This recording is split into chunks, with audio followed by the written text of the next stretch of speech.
Hey there, subscribe to my channel, and also press this bell icon so you never miss any new updates, cause whenever we upload new video you will get a notification on your phone. Part 1. You will hear a conversation between a man and a woman discussing the loss of a bag on board a plane. First, you have some time to look at questions 1 to 5.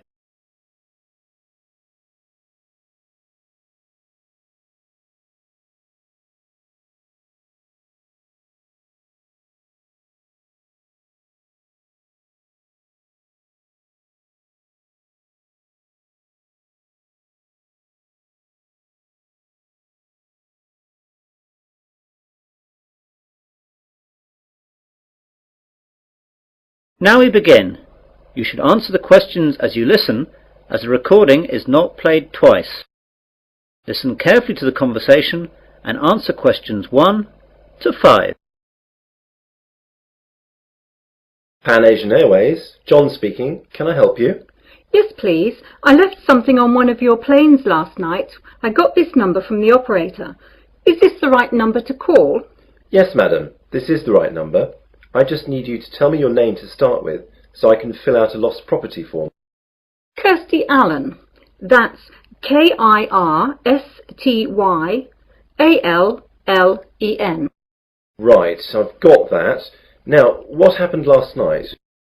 Well, I was on a flight last night from New York to London that landed at 12:30 a.m. We were delayed a while in New York, so that when we eventually landed, I was so tired that I accidentally left my handbag on the plane. Did you report this to anyone last night? No, I'm afraid not. I didn't notice until I got home, and then it was really too late to phone. Very well, madam. Let me take a few details for this form, and I'll see what I can do. OK, so the name is Kirsty Allen. And what's the address, please? 48 Wyndham Road, Richmond. The postcode? R16GH7. Good, I've got that. Now, your telephone number? Well, my home number is 020-8927-7651. And my mobile is 07754-897-432. I'm sorry, I didn't catch the second one. What was the mobile again? 07754-897-432. Thanks. Now, do you know the flight number of the plane you were on last night? Oh yes, hang on a second. I've got my boarding pass stub right here. The flight number was PA356. No, I'm sorry, PA365. That's it, 365. And does the boarding card stub say what seats you had? Oh yes, it was E6. And you said that it was New York to London Heathrow. Is that right? Yes, that's right. Before the conversation continues, you have some time to look at questions 6 to 10.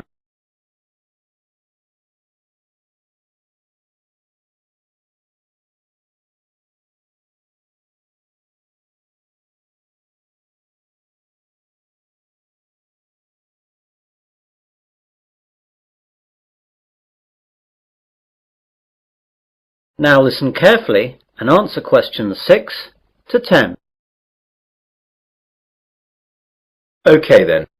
Now, I have to take some details about the bag that you lost. It was a handbag, yes? That's right. Could you describe it to me? Well, I guess it just looks like any regular handbag. It's very dark red with black handles, and the catch on the top is gold-coloured. Does it have any distinguishing marks? Not really. It's quite new, you see, so I haven't scratched it or anything. It's got a brand name, but that's just inside the bag when you open it, under the catch. OK. Now, can you tell me what was inside the bag? Quite a few things, actually. Not my passport, of course, or I would never have got out of the airport. My purse is inside, and that's got about $200 and about £70 cash. There is also my credit card and some membership cards. Good. I'll just write that down. Anything else in the bag? A small paperback that I was reading, some makeup, my work keys, but not my house keys, thank God, and a couple of pens. Have you informed the police about the loss of the card? Yes, and I've also cancelled the card with the credit company. Right. Now what I'll do is to contact the lost property, which is where your bag will have gone if it was found. I'll give you a call back within an hour and tell you what the situation is.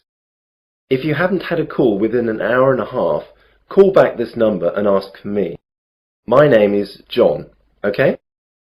Yes, that's great, John. I'll speak to you later. Goodbye. Goodbye. That is the end of part 1.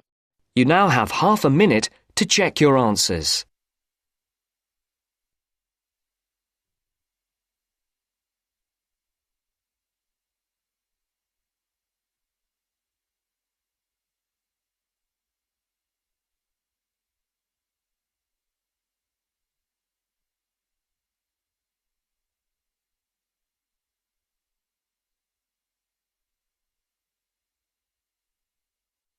Now turns to part 2. Part 2.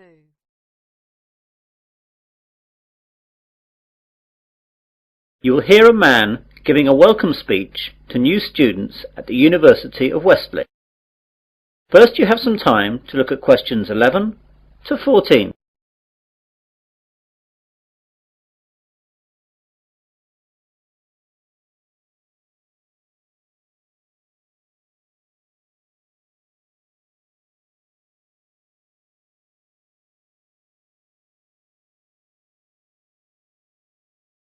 Now listen carefully to the welcome speech and answer questions 11 to 14. Hello and good afternoon. My name is John Walker and I'd like to welcome you new students to the University of Westley. What I'm going to do today is just explain to you some of the facilities that you'll find here on our main campus and where you'll find them. If you look at the map on the overhead projector, let me talk you through some of the locations before describing some of them in more detail. Well, at present we're in the university's main lecture hall. If you go out of the main front entrance, then you will see opposite across the car park the entrance for the focal point of a lot of university life for most students. This is, of course, the Students' Union. About 150 yards on the left of the Union, as you look at it from here, is another focal point for the students, though not as popular as the Union, the University Library. Behind the library is the main university refectory, where many students eat both lunch and dinner. On the other side of the Union is the college chapel, and behind that there is a small hall of residence. There are 3 other halls of residence behind the Students' Union. Behind the hall that we're in now is the sports hall and grounds, and either side of us are academic departments with lecturers' offices, lecture halls, and various labs. You'll find it all a bit confusing at first, but you'll get to know your way around fairly quickly. You now have some time to look at questions 15 to 20.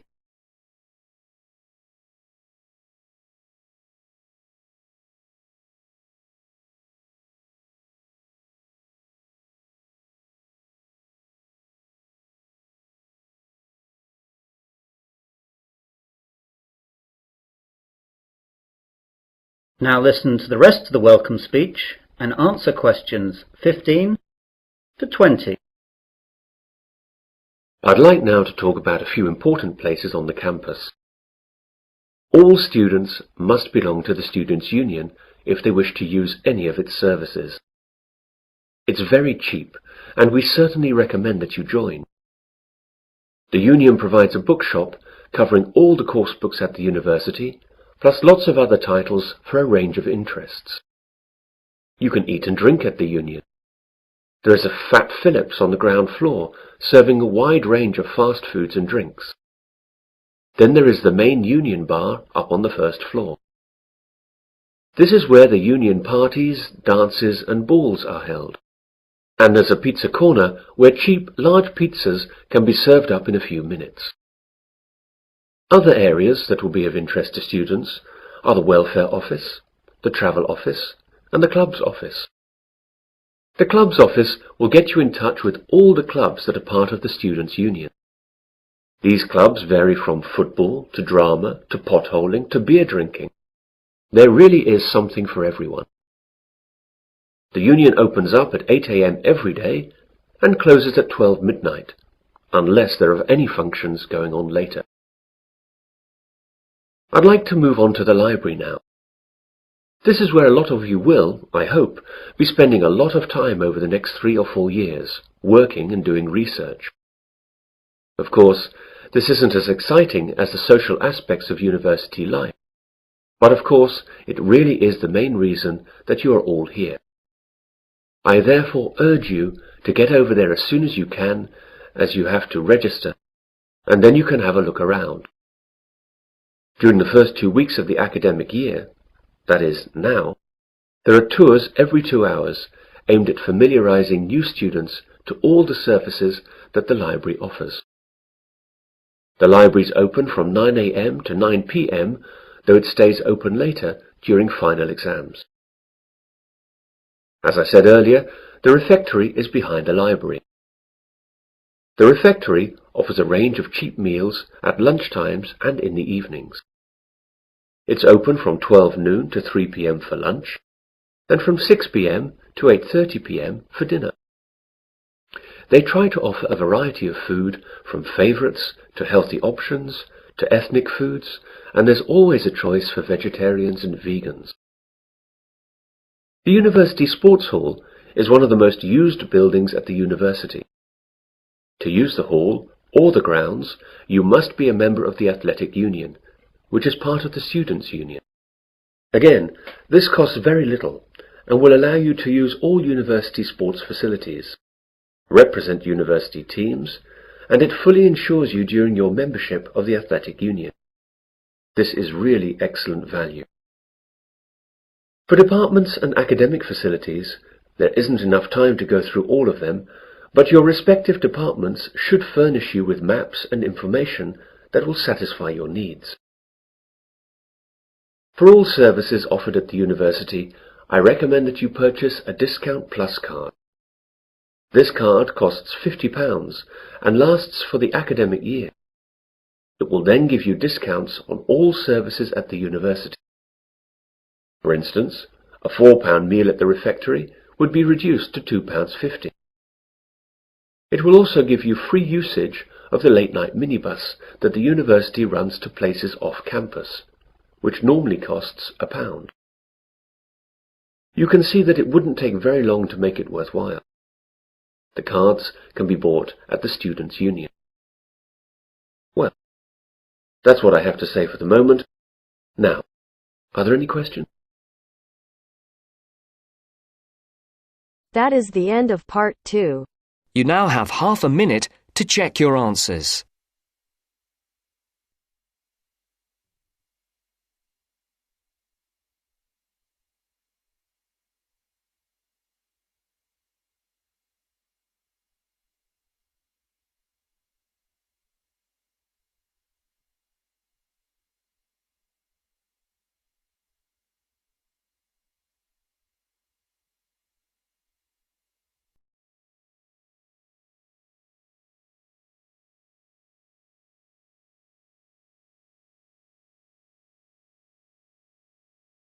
Now turns to part 3. Part 3. You will hear 2 students discussing the new term at that university. First, you have some time to look at questions 21 to 25.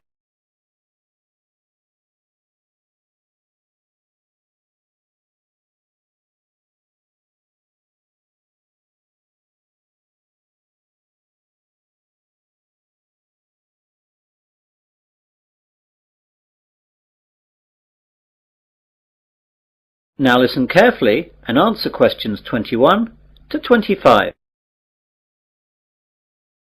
Hey John, I didn't know you were here at university yet. When did you get here? Oh, just yesterday, Thursday. I've got some stuff to get sorted out for the start of my second year, as I've just got some new subjects. Today I've got to sort out my timetable. It seems like I've got quite a lot to do this year. When did you get here? I've been here since Tuesday. What classes are you doing this year then? Well, I'm continuing economics, of course, as that's my major, but I'm taking an extra maths class and I'm dropping Spanish so I can take up French. What about you? My major's the same as yours, of course, but I'm going to continue the same classes as last year as I like them so much. They're history and music. What's your Monday timetable like? Well, at 9, it looks like I've got French for 3 hours. That's going to be a tough start to the week. Yeah, I can't imagine it worse. I've got history for 3 hours, which will kill me. The good thing for me is that I've got a free in the afternoon, which will relax me after that morning. No such luck for me, though.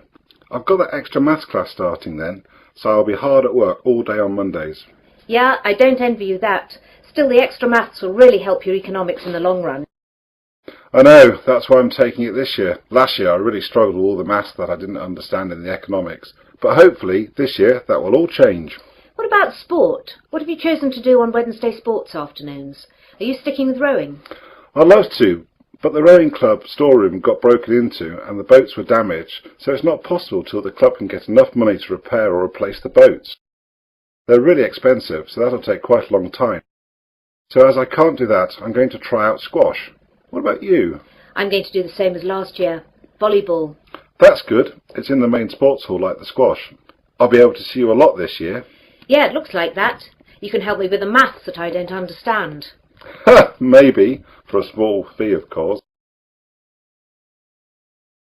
You now have some time to look at questions 26 to 30.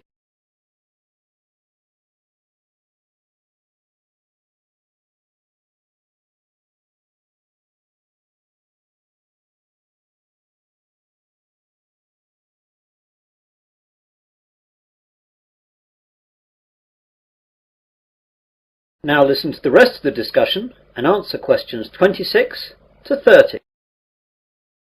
I know it's early, but do you know anything about the first assignment that we have to do? Yes, it's already up on the economics faculty notice board. There's a choice of essays up there.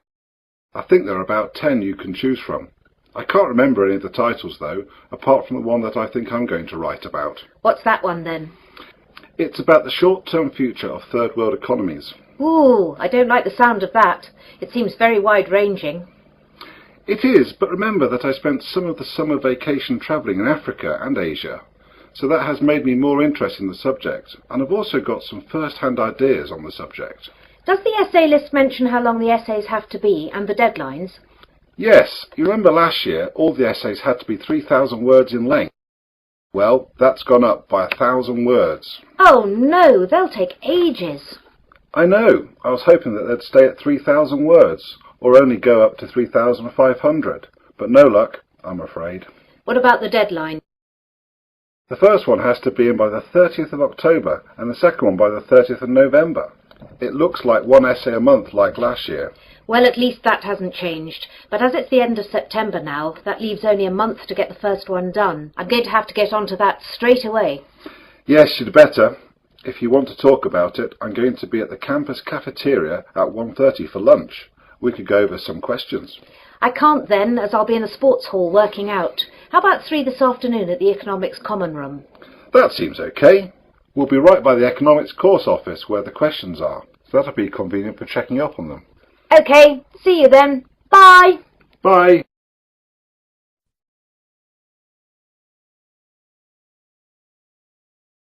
That is the end of part 3. You now have half a minute to check your answers.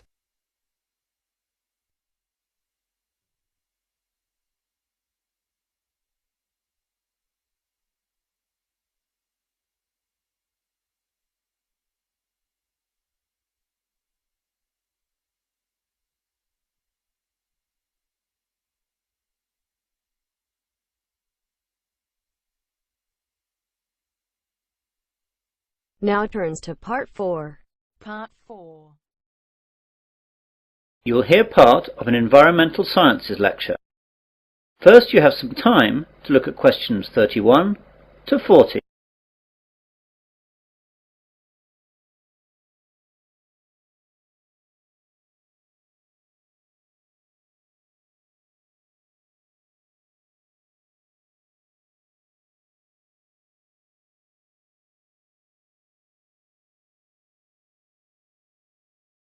Now listen carefully and answer questions 31 to 40.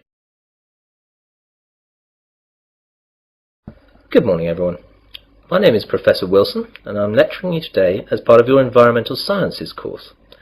Part of this course is concerned with pollution issues in our world today, and part of this lecture will look at some of the ways that the oil industry has developed to deal with oil spills around the world. Oil tankers are the largest ships to sail in the ocean.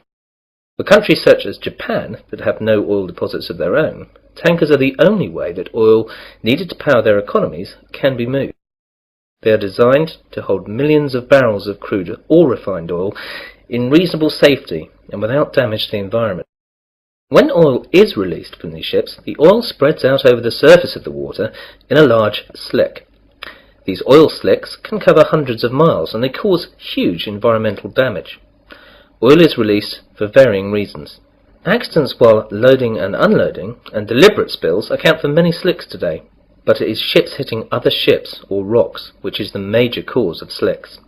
Because oil slicks are so damaging to the environment, numerous ways of containing them and cleaning them up have been developed. In previous years, slick cleaners would sometimes try to set fire to the slicks and burn them off, but that is rarely done nowadays because, surprisingly, nearly all oil slicks consist of compounds that aren't flammable. Combustibility comes after refining. The 4 ways of cleaning up oil spills that we'll look at today are as follows: the containment boom, chemical detergents, the sponge, bacteria. The containment boom is the most common method of cleaning up after an oil spill. Barriers are erected in the water and the oil is then sucked up. Basically, a containment boom is just a large float that surrounds and contains the slick. This method is cheap and straightforward, however only functions in very calm seas. Another method to clean slicks is to spray detergent solution from airplanes or boats directly onto the spill. Depending on the detergent, 2 things can happen. One possible result is that the oil can break up into clumps, which sink to the bottom of the ocean. Although these clumps are themselves hazardous, the problems caused by the clumps are much easier to deal with than the problems caused by oil slicks. The other possibility is that the oil then breaks down into tiny droplets, which are soon spread and become harmless. This method is well suited to dealing with the larger slicks. A negative aspect is that often the chemicals remain in the water, and they can kill fish and other marine life. A Berlin-based company has developed an alternative method for cleaning up oil spills. Eco-Carbon has invented a giant sponge made of lignite resin that sucks up the oil, preventing it from harming the environment. The sponge comes as a mat, which contains crushed coal, whose small granules can soak up large amounts of oil. The process is safe and cheap. The sponges have so far withstood small-scale testing in pools of water with miniature oil slicks. A unique advantage is that once the oil is absorbed into the mat, it remains fixed there permanently. The downside, however, is that the mats become toxic waste. Scientists are also trying to improve other methods to fight oil spills. At the scenes of oil spills around the world, they found bacteria that seem to have an appetite for the toxic black sludge. Now the scientists are breeding these bacteria and studying them to determine which is the most effective at reducing oil levels. Eventually they hope to put the best bacteria to work in helping clean up after oil spill disasters. The bacteria actually use the oil as food. As the bacteria reproduce, they eat more and more of the slick until it finally vanishes. Eventually, this method should be cheap, easy to administer, and be completely eco-friendly, as when the slick is gone, the bacteria's food source is gone, and they die, leaving nothing behind at all. So far, this method has no discernible drawbacks. Well, that's the end of the section of the lecture on cleaning up spills. This subject is an optional essay for your course. You'll find the reading lists and essay questions on the faculty notice boards along with a deadline for submission. If you choose it, seminars will be held at a later date. That is the end of part 4. You now have half a minute to check your answers.